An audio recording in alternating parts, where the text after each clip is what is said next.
భాషాపరమే కాదు తెలంగాణ చరిత్ర సంస్కృతిని ప్రతిబింబించే విధంగా ఆనాటి నిజాం వ్యతిరేక పోరాటంలో కానీ తెలుగు భాషా ఉద్యమ అభివృద్ధిలో కానీ అలాగే మూఢనమ్మకాలకు వ్యతిరేకంగా కానీ మారుమూల ఉన్నటువంటి మహబూబ్ నగర్ జిల్లాలో ఒక అటుపక్క కర్నూలు ఇటుపక్క వీరి గ్రామం వారి సర్వం త్యాగం చేసినటువంటి గొప్ప వ్యక్తి.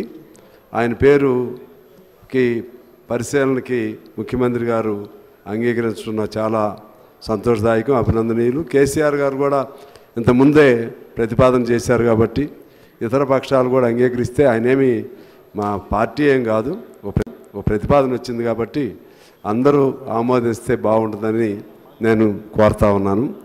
రెండోది ఈ స్పోర్ట్స్కి సంబంధించి కూడా ఈ సభలోనే ముఖ్యమంత్రి గారు సిరాజ్ గురించి అలాగే ఈ నిఖన్ జరీన్ గురించి కూడా మొన్న ఈ మధ్య ప్రస్తావన చేశారు. చేసిన వెంటనే వారిని ప్రోత్సహించే విధంగా వారికి ఉద్యోగ స్థాయి కల్పన కానీ ఇతర సహాయం చేస్తూ ఒక బిల్లుని ప్రవేశపెట్టడమే కాక ఒక స్పోర్ట్స్ పాలసీ నిజంగా ఆయన చాలా తప్పిస్తున్నాడు కొత్త మార్పుల కోసం.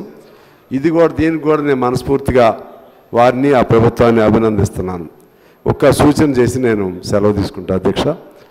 ఈ స్పోర్ట్స్ పాలసీలో భాగంగా చిన్నతనం నుంచే పిల్లలు ఎవరైతే ఇప్పుడు ఫస్ట్ క్లాస్ దగ్గర నుంచి సెకండ్ క్లాస్ దగ్గర నుంచి స్పోర్ట్స్లో యాక్టివ్గా ఎవరు ఉంటారో ఐడెంటిఫై చేసి వారికి పూర్తిగా ఉచిత విద్యా అవకాశాన్ని కల్పిస్తే అది పెద్ద ప్రోత్సాహం అవుతుంది. ప్రైవేట్ స్కూల్స్ అయినా ఏ కాలేజీల్లో అయినా సరే ఆ విధంగా స్పోర్ట్స్లో రాణించే వాళ్ళకి ఉచిత విద్యని కల్పిస్తే చాలా ఒక ప్రోత్సాహకరంగా ఉంటుంది.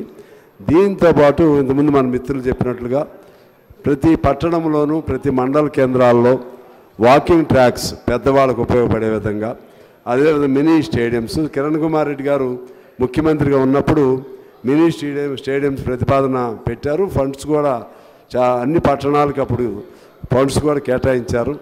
మేమందరం కూడా శాసనసభ్యులుగా ఉన్నప్పుడు. కానీ అది పూర్తిగా దాని ఫలప్రదీకరణ కాలేదు. ఇక ఆఖరిగా అంశం ఏంటంటే వీరితో పాటు కళాకారులు తెలంగాణ అంటే అన్నిటికీ కళలైనా లేకపోతే పోరాటాలైనా ఉద్యమాలైనా కవిత్వమైనా జానపద పాటలైనా అన్నిటికీ తెలంగాణ పేరుగాసిన కాణాచి కళాకారులకు కూడా ఒక పాలసీ తీసుకుని వచ్చి వారికి ఇప్పుడు మా జయరాజు హాస్పిటల్లో ఉన్నాడు, అట్లనే గద్దర్ గారు ఈ మధ్య చనిపోయారు.